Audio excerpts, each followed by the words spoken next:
रमता राम जपो रे प्राणी, अब तो सुन ले राम कहानी।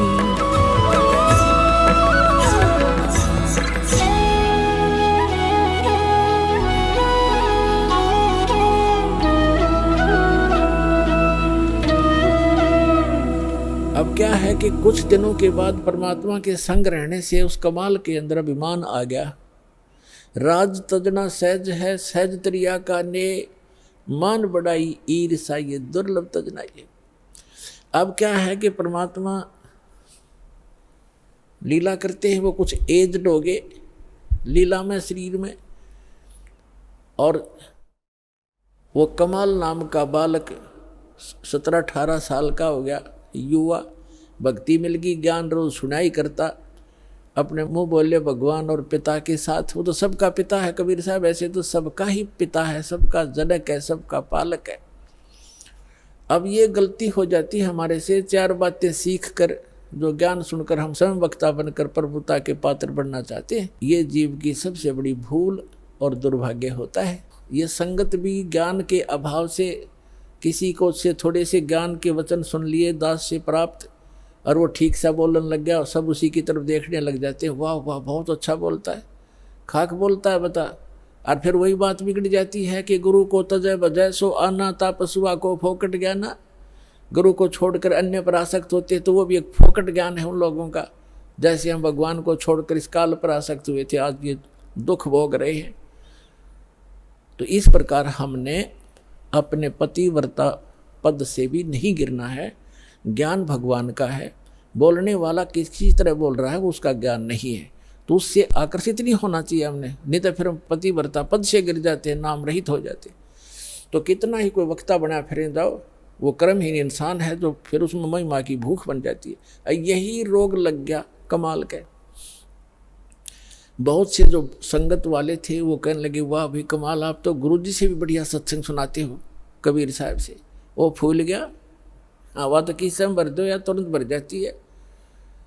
अब उसमें यह अभिमान हो गया, और फिर नो कहने लगे भी बड़ा सेवा करता है गुरु जी की, तेरे जैसी सेवा कोई नहीं कर सकता। एक दूसरी बीमारी यह होगी, तो परमात्मा तो अंतर्यामी थे, उसको पता था कि ये मरेगा, मूर्ख जहर खाने लग गया।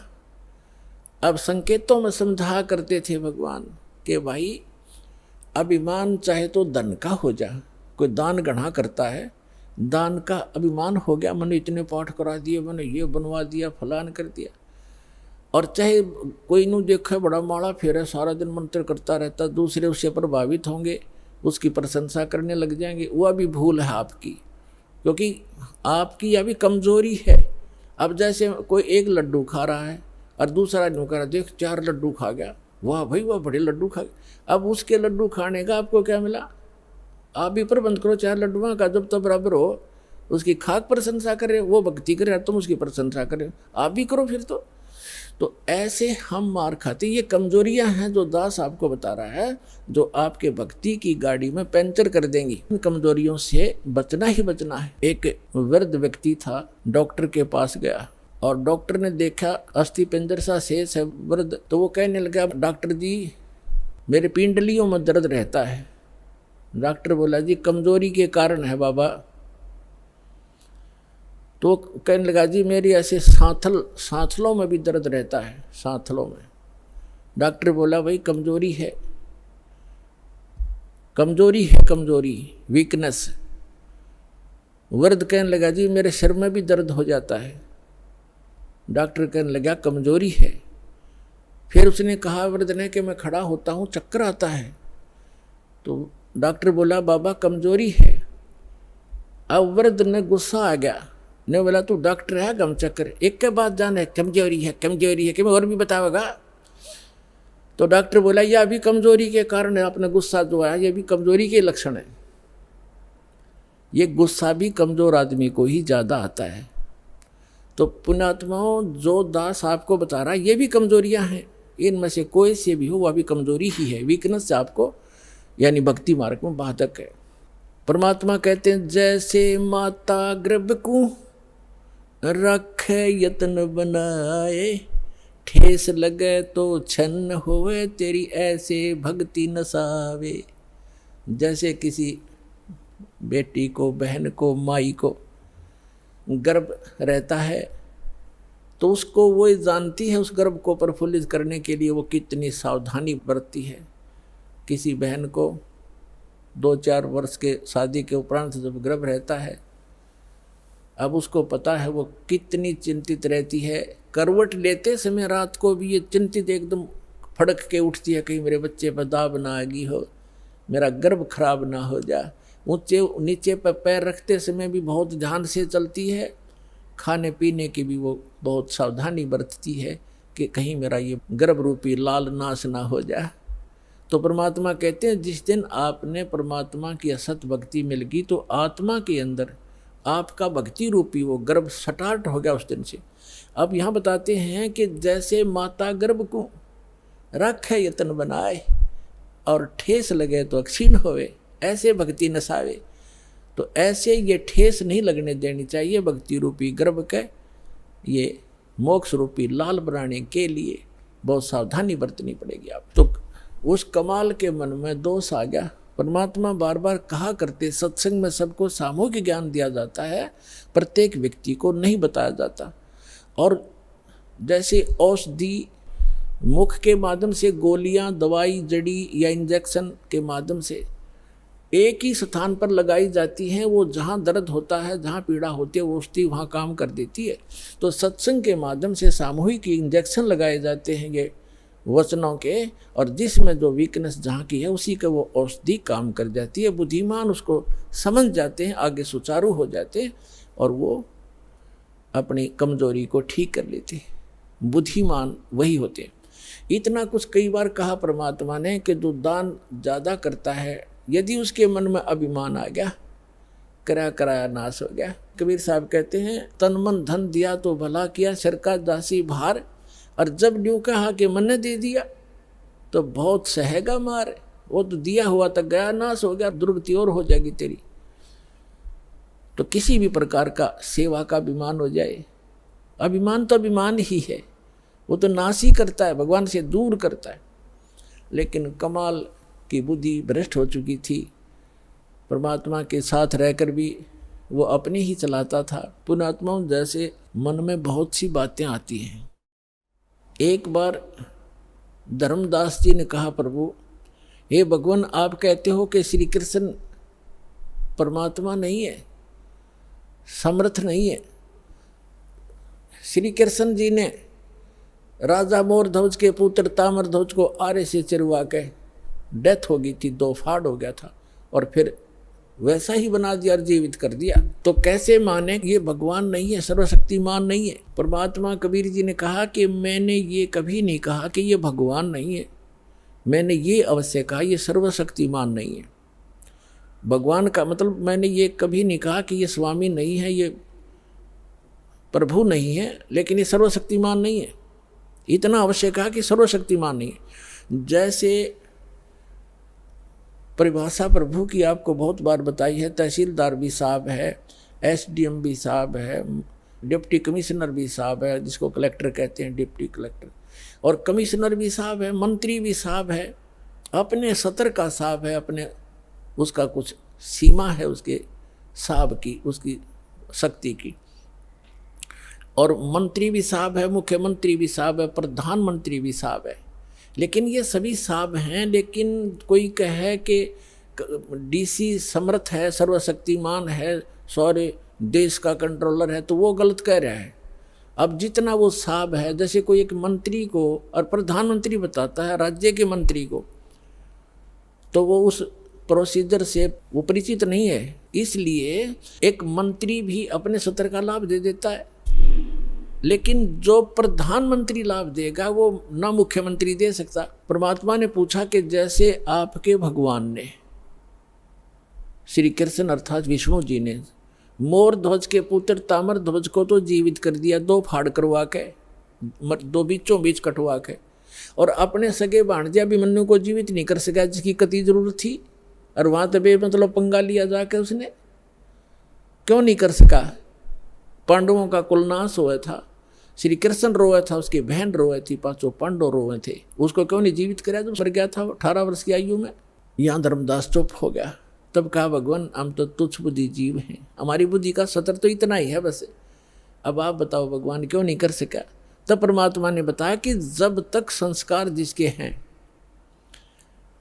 अब उस ताम्र ध्वज की आयु शेष थी और इस शरीर को एक आम सिद्ध पुरुष भी तोड़ कर काट कर फिर दोबारा जीवित कर सकता है। श्री कृष्ण तो उनसे कुछ 21 ही है, लेकिन आयु नहीं बढ़ा सकते ये भगवान। इसलिए अभिमन्यु की आयु 18 ही वर्ष की थी, उसी दिन मृत्यु होना तो उसके आगे शेष उसकी उम्र मनुष्य की नहीं थी। इस कारण से श्री कृष्ण उसको जीवित नहीं कर सके। तब धर्मदास को संतुष्टि हुई। तब परमात्मा ने कहा था कि समर्थ का शरणागहो रंगोरी हो और कबू ना हो अकाज राम रंगोरी हो। अब यहाँ प्रसंग चल रहा है, इसी प्रकार जैसे अर्जुन को अभिमान हो गया था, उसके भ्रम को निवारण करने के लिए श्री कृष्ण उसको मोर ध्वज राजा के घर लेकर गया था। तो अर्जुन को अभिमान हो गया था कि भगवान मेरे जैसा आपका आज्ञाकारी कोई और नहीं हो सकता, ऐसा सेवक नहीं हो सकता। अब श्री कृष्ण ने सोचा अब इसको मैं कहूँगा तो काली मानेगा, रोज इकट्ठा रहना फिर ये बात बिगड़ेगी। तो उसने कुछ दिन के बाद कहा कि चल अर्जुन, मुझे एक आवश्यक कार्य है, मोर ध्वज राजा अपने पुत्र को राज्याभिषेक कर रहा है, मुझे आमंत्रित किया है, आप भी चलोगे? अकौर जी मैं तो आपका आज्ञाकारी शिष्य हूँ। पांडवों का श्री कृष्ण उनके धार्मिक गुरु भी थे। अब वहाँ जाकर क्या देखा कि मोर ध्वज ताम्र ध्वज और उनकी एक पत्नी थी मोर ध्वज की। राजा राज्याभिषेक करने के लिए अपने पुत्र को गद्दी पर बैठाकर राज्य से संन्यास लेना चाहता था। उसने सब साधु संत महात्माओं को आमंत्रित किया हुआ था, बहुत बड़ा यज्ञ कर रहा था। तो उस यज्ञ के अंदर जो भी साधु संत जो खाने को मांगते हैं वो देना पड़ता है, नहीं तो उसकी यज्ञ खंडित मानी जाती थी। तो वहाँ जब जाकर बैठ गए साधु रूप बनाकर दो संत और साथ में एक माया से शेर बना लिया श्री कृष्ण जी ने, और तीनों बाग में जाकर बैठ गए। राजा को संदेशा भिजवाया कि एक संत आए हैं। तो राजा के नौकरों ने कहा प्रभु भोजन पाओ। तो साधु रूप में श्री कृष्ण जी ने कहा कि राजा यहाँ आए, स्वयं आमंत्रित करे तब हम भोजन करेंगे। संदेशा पाकर राजा रानी और लड़का आरती की थाली लेकर आरती की और फिर प्रार्थना की भगवान भोजन की सुनाओ। तब श्री कृष्ण जी ने कहा कि पहले हमारे शेर का आहार कराओ, फिर हम पीछे भोजन खाते हैं। मोर ध्वज राजा ने कहा कि आज्ञा करो भगवान, अभी मंगवा देता हूँ बकरे इनके लिए काट कर, इसके या वैसे सामने छोड़ देंगे ये खा लेगा। नहीं, ये मांस खाता मनुष्य का, ये मनुष्य का मांस खाएगा। मोर ध्वज ने कहा जी जो आज्ञा आपकी। फिर कहा कि सुनो, कहीं किसी पल्लेदार ने पकड़ लाओ, उसका मांस नहीं खाएगा, ये तुम्हारे घर के प्राणी का मांस खाएगा, तुम तीनों में से एक का। और उसकी विधि ऐसे है, उसको आरे से चीरना है और चीरते समय आंखों में आंसू आ गए तो ये मांस शेर नहीं खाएगा, तुम्हारा यज्ञ खंड हो जाएगा। अब मोर ध्वज ने कहा कि जो आज्ञा भगवान आपकी। तो कहा कि ठीक है। जब मोर ध्वज ने कहा कि मैं फ्री हो चुका हूँ, लड़का युवा हो गया है, बेटा तू राज संभालना, अपनी माँ की सेवा करना, और मेरा काम पूरा हुआ और मैं महात्मा के शेर का आहार बनूंगा। रानी ने कहा कि देखो बात सुनो, आप मेरे पति हो और पति भरता पत्नी से पहले पति की मृत्यु होना कलंक होता है, मैं आपसे पहले मरूंगी, आप मुझे आहार बनने दो। और उसने ये कह दिया था संत रूप में विराजमान श्री कृष्ण जी ने कि आज जो इस मेरे शेर का आहार बनेगा वो सीधा स्वर्ग जाएगा, उनकी हौड़ लाएगी। कैसा बढ़िया दाव, शरीर तो ये जाना ही जाना है और आज दाव लगे। तो रानी ने सोचा कि राजा ला गया नंबर ही होता है, ये तो हाथों हाथ स्वर्ग मिल रहा है, इससे गोल्डन चांस क्या होगा हे भगवान। क्योंकि पहले संतों के वचनों पर विश्वास किया करते थे, ये तब नकली संतों ने खो दिया, अविश्वास हो गया जनता में। उस समय ये था कि जो संत बोलता है वो फाइनल होता है। इसलिए रानी ने पंजे गाड़ दिए, अग नहीं आप नहीं, मुझे काट दो, मुझे शेर का आहार कर दो। और मन में ये थी कि मुझे स्वर्ग मिलेगा, इससे बढ़िया चांस क्या होगा, और मैं क्या संभालूंगी। बालक ने बाप यहाँ रहेगा तो इसको राजकाज में गाइड करता रहेगा, बच्चा दुखी ना होगा। इसलिए अब तीसरा नंबर था उसका ताम्रध्वज ने सोचा कि अभी बात बिगड़गी, प्रथम था स्वर्ग प्राप्ति और दूसरे मैंने माता पिता की सेवा क्या की है, ये कट जाएंगे तो मेरा धर्म बिगड़ गया। इसलिए महात्मा से खड़े होकर कहा कि महात्मा जी इस दास को चीर दो, मुझे कटवा दो, मैं आपके शेर का आहार बनूंगा। माता पिता मैंने आपकी क्या सेवा की, मुझे पाप लगेगा। लास्ट में उन तीनों ने जो संत रूप में विराजमान श्री कृष्ण जी से कहा कि महात्मा जी आप ही फैसला कर दो हमारा, आप जिसको कहेंगे वही आपके हाजिर होगा। तो उसने क्या फैसला किया कि दोनों तुम पति पत्नी इस अपने पुत्र को आरे से चीरो, यहाँ से चीरना शुरू करना और नीचे तक 2 भाग कर दो। फाइनल फैसला हो गया, नो ऑब्जेक्शन। आरा ले आई, जैसे लकड़ी चीरने का होता, दोनों तरफ से पकड़ के ऐसे चीरते हैं। लड़का बैठा लिया नवा धोआ के, और ये कंडीशन थी कि आंखों में आंसू नहीं आने चाहिए। अब फिर जब वो चीरने लगे ना, बीचों बीच चीरना प्रारंभ कर दिया था, और चीरने में एक उठा लकड़ था, 5-4 रुपये मारे आर पार हो जाना था वो। तो उस समय श्री कृष्ण जी यानी महात्मा रूप में विराजमान ने कहा कि ऐसा करना, ये दायां जो हिस्सा है राइट साइड ही शेर खाएगा, बाएं को एक तरफ फेंक देना। अब लड़के की आंखों में आंसू आ गए, ताम्रध्वज की आंखों में आंसू आ गए, आंसू आ गए। और माता पिता ने जल्दी में चीर दिया, ज़्यादा देर नहीं देखा जाएगा लड़का। यूं कहते ही वो आधा हिस्सा 2 भाग हो गया था। तो फिर श्री कृष्ण ने कहा कि भाई ये हमारा काम नहीं, इसकी आंखों में आंसू आ गया, इसका मोह ममता रहेगी कोई, ये रो रहा है लड़का।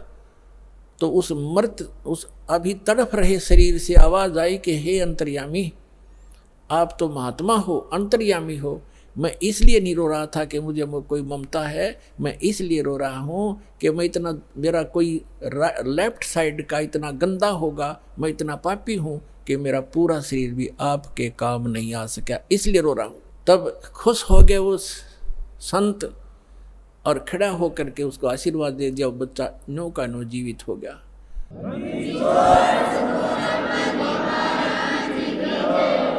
अब जब उसने जीवित कर दिया और कहा भाई मैं तुम्हारी परीक्षा लूँ था बेटा, तुम सफल हो गए सारे, श्री कृष्ण ने कहा, और कहा कि मांग ले मोर ध्वज, क्या मांगना चाहता है, तुझे स्वर्ग में भेज दूंगा और बहुत समय तक तेरा स्वर्ग का राज लिख दूंगा, इंद्र की पदवी दे दूंगा। तब उस ज्ञानी मोर ध्वज ने क्या मांगा कि मुझे भक्ति दे दो भगवान, इस राज ने के चाटूंगा तो काल छोड़ना पड़ेगा, वहाँ का भी छोड़ना पड़ेगा। तो जिस स्तर की भक्ति श्री कृष्ण दे सकता था वह मोर ध्वज को दे दी, और लड़के को भी जीवित कर दिया।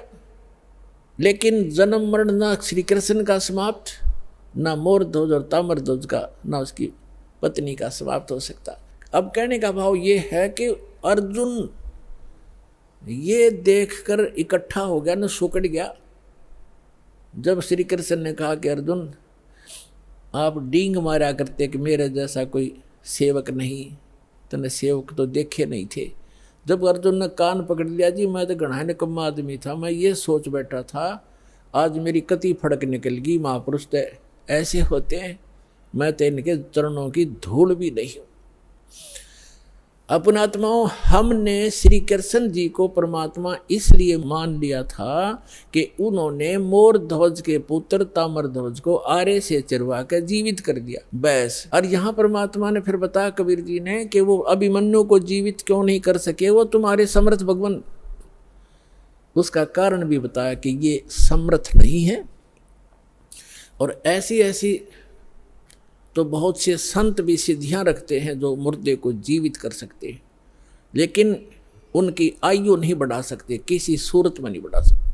आयु की वृद्धि केवल परमात्मा पूर्ण ब्रह्म कर सकते हैं। मासा घटे ना तल बधे, विदना लिखे जो लेख, और सच्चा सतगुरु मेट कर ऊपर मार दे मेघ। अब अर्जुन की फड़क निकालने के लिए उन्होंने ये लीला की, उधर से अपने भक्तों की परीक्षा भी करनी थी।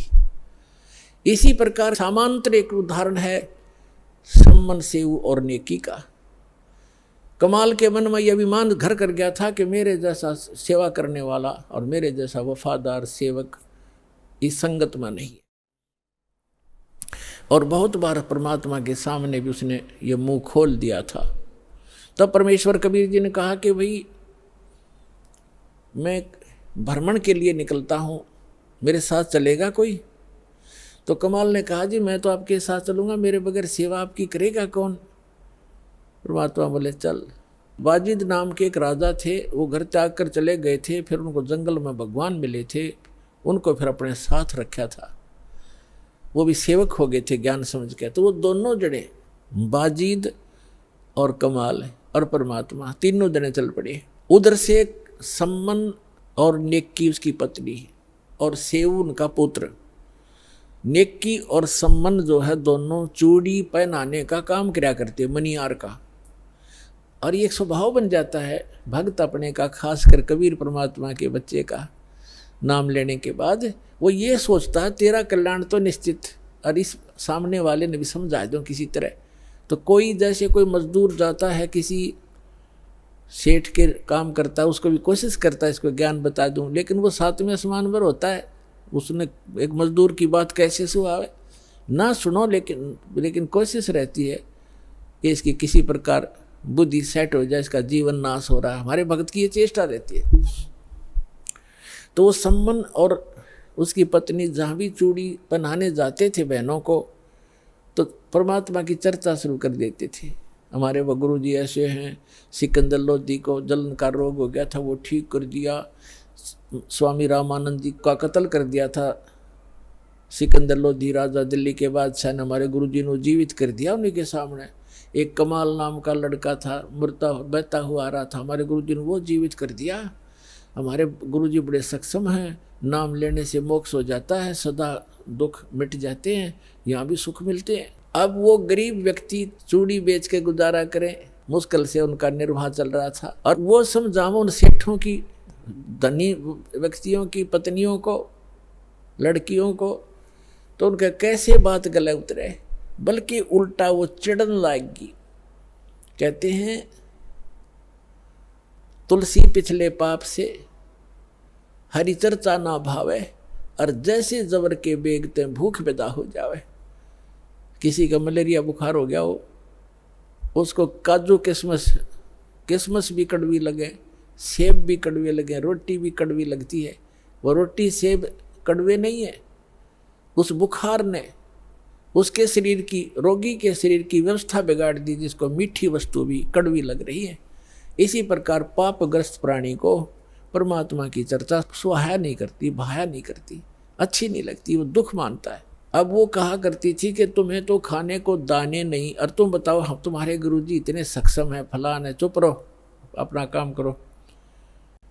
अब इस बात पर वो भी कई बार अपने आप में दुखी हो जाते थे कि सचमुच ये कह तो ये रहे हैं कि हमारे पास तो चौवन्नी नहीं, समय का पर आहार नहीं मिलता कई बार तो, लेकिन हमारे गुरुजी में कमी कती नहीं। ये दिल वो डांट ही लेते थे, ज्ञान ऐसा हो चुका था। तो पुण्यात्माओं, ये कथाएं हैं, ये आपके लिए गाइडलाइन है। आप जी विचलित ना होना, कुछ भी हो आने दो समय। परमात्मा कहते हैं कल्पे कारण कौन है, कर सेवा नी काम, और मन इच्छा फल देऊंगा जो पड़े मेरे ते काम। अब लोगों के नहीं सुनना, आपका फर्ज है किसी को समझाने का चेष्टा करते रहो, बताते रहो।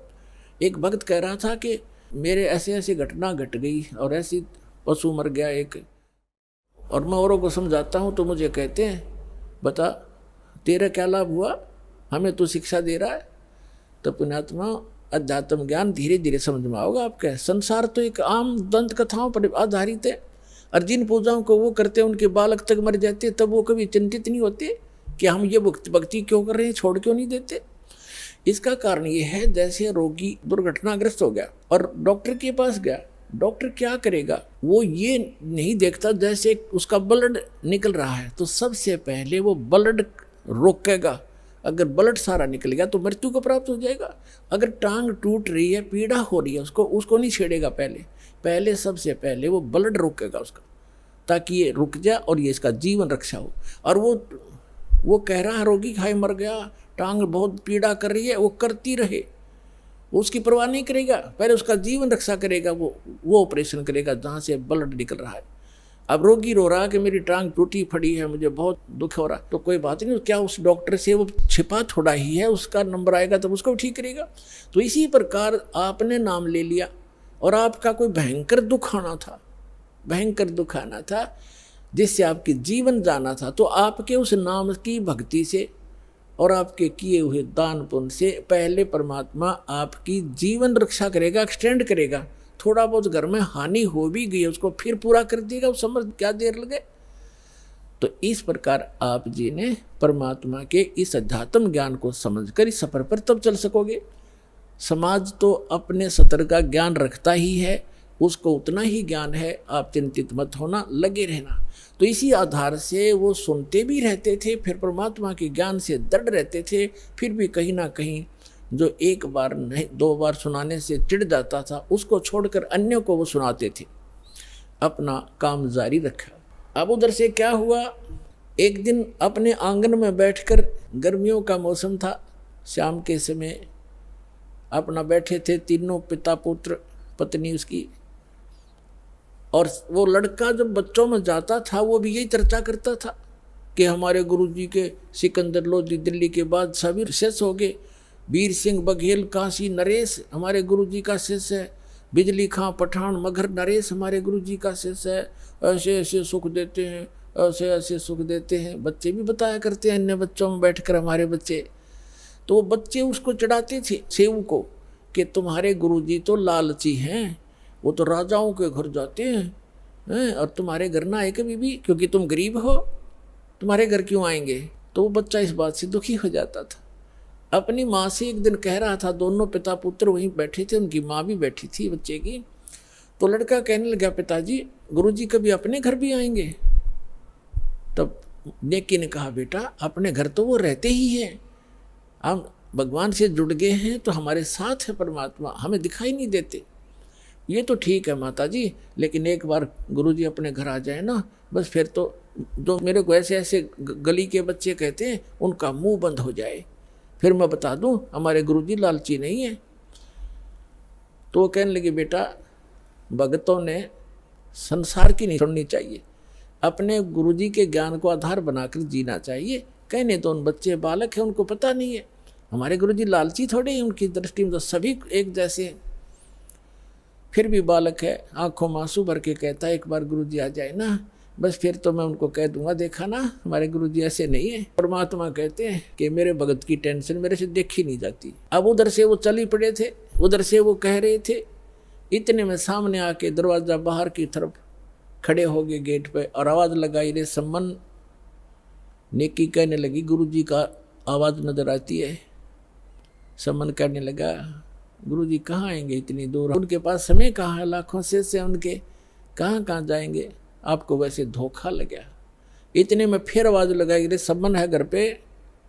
नेकी कहने लगी, आवाज़ तो गुरुजी की है। देखा बाहर के गेट के सामने, बाहर के एक वैसे थोड़ा सा गेट सा बना रखा था डंडा सा का लकड़ी का, तो देखा तीनों ने सचमुच भगवान खड़े हैं, 3 जने खड़े हैं, भाग्य आए नंगे पैरों और खड़े खड़े देख रहे हैं जैसे स्तब्ध हो गए हों।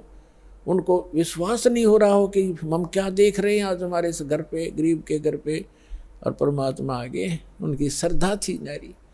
तब कमाल ने कहा कि गुरुजी को ऐसे खड़ा रखोगे, अंदर भी ले चलोगे, बहुत दूर से चल कर आए हैं। तब वो एकदम सपना सा टूटा, चरणों में दंडोत प्रणाम किया और बैठा दिए झोपड़ी में, थोड़े जैसे भी कपड़े थे फटे पुराने बिछाकर। अब सम्मन गुरुजी के उन भक्तों के पास बैठ गया, चर्चा चलते रहे। फिर कुछ देर के बाद पूछा, भगवान खाने का सुनाओ, अभी खाओगे या कुछ ठहर के। तो परमात्मा ने कहा कि भाई भूख तो लगी है बच्चा, पैदल चल कर आए हैं, भूख लगी है, व्यवस्था कर लो। सम्मन अपनी पत्नी के पास पीछे झोंपड़ी में आया, बीच में आंगन था, पीछे रहने की एक झोंपड़ी थी। उसमें आकर कहा कि भोजन बनाओ गुरुजी के लिए, संतों के लिए। नेकी ने कहा कि आज हमारे घर पर 100 ग्राम भी आटा नहीं है। समन ने कहा कि ला तेरा ये चीर जो बहनें रखती हैं अलग से कपड़ा, वायल, चूंदड़ी, कहने लगी ला तेरा ये चीर दे दे कपड़ा, इसको गिरवे रखाऊंगा और कुछ आटा ले आता हूँ। तब उसने कहा नेकी ने कि मैं जहाँ मुझे मिलने की आशा थी उन घरों में मैं मांग आई, और ये मैंने प्रार्थना भी कर दी उनसे कि मेरा ये कपड़ा एक ही है, इसको रख लो, कुछ आटा उधारा दे दो, फिर अपना चीर ले जाऊंगी और आटा दे जाऊंगी। तो उन्होंने कहा कि ये फटा हुआ है एक स्थान से, इस कारण से किसी ने इसके बदले में आटा भी नहीं दिया। अब कलेजा पकड़ कर बैठ गया सम्मन, हे भगवान, पहली बार तो गुरुजी आए, मैं कैसा नीच हूँ, कैसा दुर्भाग्य हूँ। ज्ञान से पता ही उसको लग गया था कि जिसने पूर्व जन्म में पुण्य नहीं कर रखे, तो दान नहीं कर रखा, दान करने वाले को ही धन मिला हुआ होता है। आज जो दान कर रहे हैं उनको आगे धन ही मिलता है। तो वो इस बात से बड़ा चिंतित था, मैं कितना नीच रहा हूँ, पिछले जन्म में दान किया नहीं, अब दान योग्य मेरे पास कुछ है नहीं, पिछले जन्म का ऐसा कर्महीन इंसान रहा हूँ मैं, आज मैं अपने गुरुजी को भोजन नहीं करा सकता, संतों भूखे जाएंगे मेरे द्वार से। आंखों में आंसू आ गए बुरी तरह। तब नेकी ने कहा कि आप ऐसा करो, चिंता मत करो, कोई यत्न बनाओ, आप रात्रि में चोरी कर लाना और गुरुजी से कह दो भगवान सुबह भोजन कराएंगे। अंतर्यामी सब जान जाते हैं। तो समन ने कहा कि सुबह कहाँ से लाएंगे, सुबह की कैसे कहूँ। नेकी ने कहा कि रात्रि में चोरी कर लाओ तुम। अब उसी समय सेऊ कहने लगे, अब लड़का रोज सुना करता माता पिता के मुख से बेटा भूखा रह जावे, पर चोरी नहीं करनी चाहिए। चोरी करने वाला व्यक्ति कभी भी सक्सेस नहीं होता, उसका नाश होया करता है, महाअपराधी व्यक्ति होता है। तो सेऊ कहने लगा कि माता, गुरुजी रोज सत्संग में सुनाते हैं चोरी नहीं करनी चाहिए, और आज मैं आपके मुख से सुन रहा हूँ कि चोरी कर ले हम, इससे अच्छा तो हम मर जाएं, वो अच्छा है, भूखे मर जाएंगे, गुरुजी से हाथ जोड़ लेंगे। तब नेकी ने कहा बेटा बात सुन पुत्र, तेरी बात बिल्कुल सही है, चोरी करने वाले का नाश होता ही होता है, विनाश होता है। लेकिन पुत्र, हमने इस नगरी में कुछ समय व्यतीत किया है और यहाँ का अन्न पानी हमने खा रखा है। ये बालक हैं नगरी वाले, जानबूझ कर आटा नहीं दे रहे। 2 किलो आटा, कोई 3 किलो आटा दुबर होता है, इतने बड़े अरे सेठ हैं ये सारे, पैसे वाले हैं। लेकिन आज ये क्या कह रहे हैं कि तुम रोज डींग मारा करते, बड़ाई करते थे, हमारे गुरुजी ये कर देते, हमारे गुरुजी ये कर देते, आज तुम्हारे गुरुजी पर घर भरवा लो, तुम मांगते क्यों फिरते हो, तुम्हारे घर भर देगा भगवान तुम्हारा। इस कारण से भी वो हमें कुछ भी सहयोग देने को तैयार नहीं बेटा। और जय परमात्मा यहाँ से निराहार चले गए, आग लग जाएगी इस नगरी में। अब तू सोच ले, या नगरी बचानी है या नहीं। तब सेव कहने लगा, माँ आप जो कहोगे वही करेंगे। और बेटा 3 शेर लाना चोरी करके, हम नहीं खाएंगे, गुरुजी बच्चों भगवानों को खिला देंगे, तो यह नगरी बसी रह जाएगी। इनमें अभिमान छा गया, पैसे का, धन का, इनके अंदर अभिमान है जो इनको नाश कर देगा इनका। शाम को कह दिया भगवान सुबह वक्त से भोजन कराएंगे। समझ गए कि बेटा जल पिला दे, एक गिलास पी का, 1 गिलास जल, बैठ गए भजन पर। लेटने वाले लेट गए। 12:30 बजे से रात्रि के दोनों पिता पुत्र चोरी करने चले गए। पहले कच्ची मिट्टी के महल मकान होते थे, छोटी ईंटें होती थी बिल्कुल छोटी, तो कच्ची ईंटों का वो मकान था, उसमें सुराख कर लिया, ऐसा अंदर प्रवेश कर जा, ऐसे घिसट गए। तो सम्मन ने कहा कि बेटा तू बाहर रहना, मैं अंदर जाता हूँ, और यदि लाला जी जाग जावे मैं आटा बांध के कपड़े में और बाहर फेंक दूंगा, तू लेके भाग जाना। तब सेऊ ने कहा पिताजी अंदर मैं जाऊंगा, और यदि लाला जी सेठ उठ गए, जाग गए, तो मुझे पकड़ भी लेंगे, तो मैं बालक करके मुझे माफ़ कर देगा राजा, और नहीं ये राजा चोरों को माफ़ नहीं करता, फांसी देता है। और पिताजी आप तो बड़े हो, आपको अक्षमा नहीं करेगा। तब सम्मन ने कहा बेटा अगर तेरे को फांसी दे दी तो मैं क्या करूँगा, जी कर, मेरा कहाँ ठिकाना होगा। तब सेव ने कहा नहीं पिताजी मेरी अर्ज मानो, और मैं फिर भी बालक हूँ, मुझे अक्षमा हो जाएगी, मैं जाता हूँ। यूँ कहकर वो घुस गया। तब सम्मन ने कहा बेटा 3 शेर से ज़्यादा नहीं लाना। अब जो ही उसने अंदाजा सा आटा निकाला, अपने फटे पुराने कपड़े में बांधा, चलने लगा, तो एक तराजू रखी थी तखड़ी, उस पर पैर रख गया, आवाज़ होगी जोर से, लाला उठ गए। और चोर चोर करके जो ही सेऊ निकलने की चेष्टा कर रहा था उसका पैर पकड़कर घसीट लिया वापस, और उसने आटा बाहर फेंक दिया। पिताजी आप ले जाओ, मुझे बनिए ने पकड़ दिया। अब वो आटा लेकर भाग गया। उधर से लाला जी ने उसको बांध दिया रस्सी से, थांब के खंबे के अंदर मकान के, और पूछा कौन है तू, किसका है? उसने सच्ची बता दी, मैं ऐसे सम्मन मनियार का लड़का हूँ, सेऊ मेरा नाम है। और कहा कि लाला जी इतना गुस्सा क्यों हो रहा, 3 सेर आटा लिया हमने, हमारे घर हमारे गुरुजी आए थे, उनको भोजन कराना अनिवार्य था, हमारे घर पर था नहीं, इतनी सी बात, हम चोर नहीं है। अच्छा तुम्हारे गुरुजी आए हैं, ठीक है, अब समझ गया मैं, वो चोरी कराने आते हैं, वो इसीलिए आते तुमसे चोरी कराते हैं और बात बनाते हो बड़ी बड़ी। अब सेऊ ने सोचा या और बात बिगड़ गई, अब गुरुजी को और सदा दिवा होगा ये राजा से कहकर। अब व्यवस्था उधर से आटा लेकर पहुंचा, सम्मन उसकी नेकी ने पूछा कि बेटा कहाँ है, कि वो तो बनिए ने पकड़ लिया। अब नेकी के मन में कैसी प्रेरणा आई कि ये तो बात बिगड़ गई, लड़का पहचान में आवेगा और पुलिस वाले हमारे घर आएंगे, अभी आ लेंगे घंटे भीतर, और गुरुजी को पकड़ेंगे और कहेंगे कि ये कराता है चोरी, ये कभी चोरी नहीं करते थे, आज ये आया है तो इसने चोरी कराई है, और गुरुजी को दंडित करवाएगा सेठ। जैसे उनकी बुद्धि ने काम किया कि आप जाओ लड़के का सिर काट लो, किसी प्रकार बुला बुलू के और बाहर सिर निकलवा लेना, और सेठ से कहना कि छोड़ना मत, रस्सा बांधे रख, 2 बात बतलानी है। और लड़के की शीश काट लिया, और फिर सेठ उसको घर नहीं रखेगा, वो अपनी जान बचाएगा, 302 के मुकदमे से बचेगा, और वो इसको कहीं और डालाएगा, फिर तुम 100 उठा लाना। अब नेकी लेके इतना बड़ा छुरा और चल पड़ा, और जाके कहा कि सेऊ बेटा 2 बात करनी, कल तो आप शायद मारे जाओगे बेटा, और हम 2 बात बताना चाहता हूँ तेरे कान में।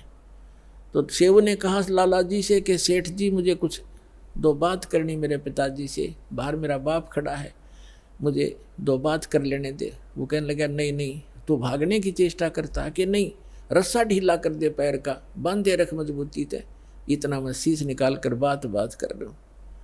अब सेठ ने सोचा कि ज़्यादा चोरी तो कुछ की नहीं है, थोड़ा सा ढीला कर दिया, रस्सा थाम के बांधे रखा। तब सम्मन था, बाप का हाथ नहीं चला बेटे का सिर काटने, पीछे को हाथ करके और ऐसे स्तब्ध हो गया, ना हाथ आगे हो, काटने की हिम्मत नहीं पड़ रही थी।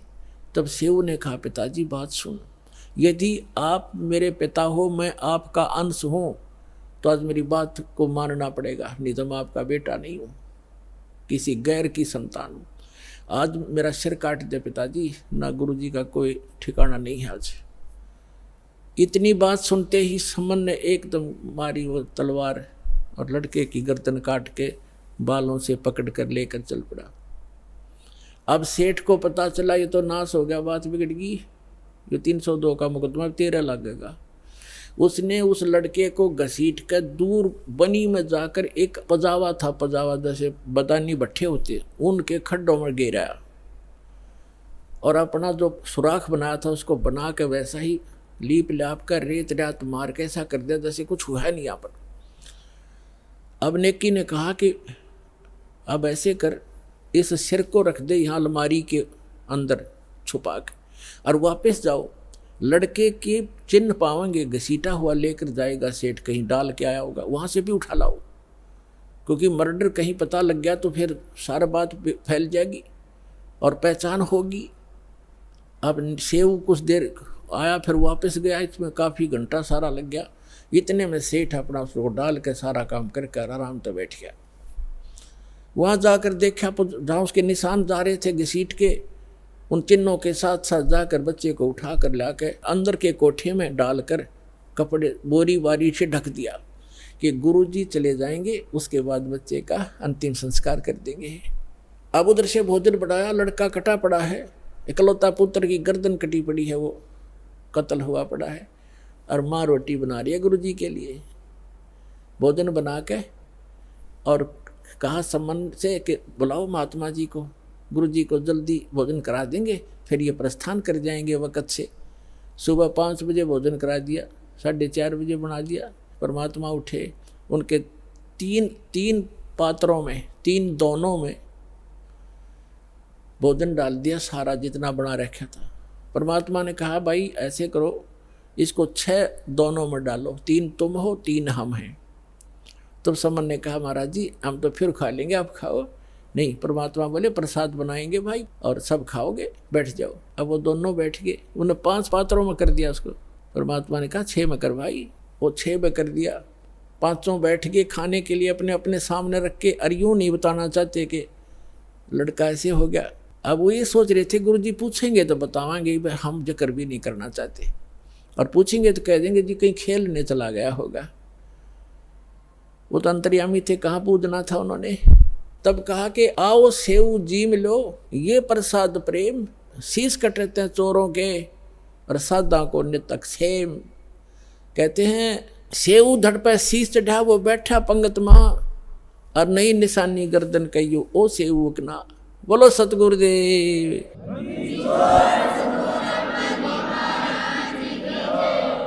अब परमात्मा ने नु कहा था आओ सेव जीम लो, ये प्रसाद प्रेम, और सिर कटते हैं चोरों के बेटा, संता के तो अक्षेम। संतों की तो शीश की रक्षा होती है। आ जाओ आप भोजन पाओ। कहते हैं जेऊ धड़ पर शीश चढ़ा, अपने आप शीश उठकर उस धड़ पर लग कर, और सेऊ भाग्या आया बाहर बैठ के, और भोजन पंगत में बैठ गया खाना खाने के लिए। और माता पिता ने निशान देखा कि निशान भी नहीं गर्दन का कहीं कटे हुआ। अंदर उठ कर जाकर देखा वो शव नहीं, वो शीश नहीं, वहाँ रकत के कुछ धब्बे जरूर पड़े हैं। तो पुण्यात्माओं, यदि भगवान की ही आप तुलना करना चाहते हो, पहचान करना चाहते हो, श्री कृष्ण जी को आपने ताम्रध्वज के जीवित कर देने मात्र से उनको भगवान मान लिया, तो कबीर भगवान के ये लक्षण उसके समांतर समझना। और देखो जैसे कमाल था उसका जीवन शेष नहीं था, और परमात्मा ने उसकी एक्सटेंशन आयु कर दी। अब उस दिन कमाल के हृदय में धक धक हुई और चरण पकड़ दिए, ने बोले भगवान। परमात्मा ने कहा सेवु तो कह रहा था ना मेरे जैसा कोई सेवक नहीं, तूने सेवक तो देखे नहीं थे बेटा। कमाल भी शतब्द हो गया, नु कहने लगा भगवान सचमुच मैं तो इनके चरणों की धूल भी नहीं था। तो बेटा एक से एक साधु भगत होते हैं, अभिमान नहीं करना चाहिए। उसकी फड़क निकाली। अब फिर क्या किया, परमात्मा ने कहा बेटा तेरा अब देखना ठाठ हो जाएंगे समन। कहते हैं सत ना छोड़े सूरमा, सत छोड़े पतदा, और सत के बांधे लक्ष्मी फिर मिलेगी। यार आपने अपनी तो क्रिया को छोड़ना नहीं चाहिए। जैसे वो मजाक करते थे इसे तुम्हारे भगवान ये करते, लड़का जीवित किया और फिर सम्मन को इतना धन दे दिया परमात्मा ने, 1 नंबर का सेठ का है उसी जीवन में। तो परमात्मा कहते हैं कल्पे कारण कौन है, मन में ज़्यादा कल्पना मत कर, फलाना यूं कह रहा था तुम्हारे कुछ नहीं हो रहा। आन दे समय कल्पे कारण कौन है, कर सेवा नहीं काम, और मन इच्छा फल देऊंगा जब पड़े मेरे ते काम। फिर परमात्मा कहते हैं धीरे धीरे रे मना धीरे सब कुछ हो, और माली सींचे 100 गुणा समय आए फल हो। अब आपने आम का बीज बोया है, जैसे पौधा बोते हैं, सैकड़ों घड़े उसमें पानी की सिंचाई होती है, और उसको परिपक्व होने दो। परिपक्व होने के बाद फिर देखना कितना लदपद होगा फलों से। आप भी खा लोगे, पड़ोसी भी खा लेंगे, रिश्तेदार भी ले जाएंगे, तो भी खत्म नहीं होगा। तो ये भक्ति, यथार्थ भक्ति रूपी पौधा आज आपने लगाया है, इसको कुछ समय दो और फिर देखना कितने सुख देगा ये कबीर भगवान आपको। बोलो सतगुरुदेव।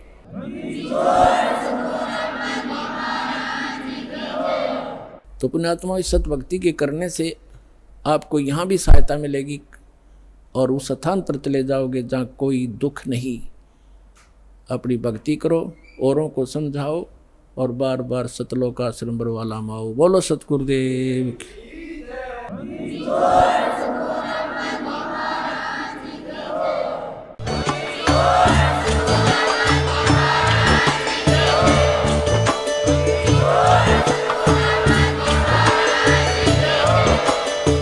सुन रहे थे जगत गुरु तत्वदर्शी संत रामपाल जी महाराज जी के मंगल प्रवचन। अधिक जानकारी के लिए विजिट कीजिए हमारी वेबसाइट www.jagatgururampalji.org। संत रामपाल जी महाराज जी के शुभ आशीर्वाद से पूरे विश्व भर में 500 से भी ज्यादा नाम दीक्षा केंद्र हैं, जिन पर संत रामपाल जी महाराज जी द्वारा ऑनलाइन निशुल्क नाम दीक्षा दी जा रही है। अपने नजदीकी नाम दीक्षा केंद्र का पता करने के लिए संपर्क करें 8222880541।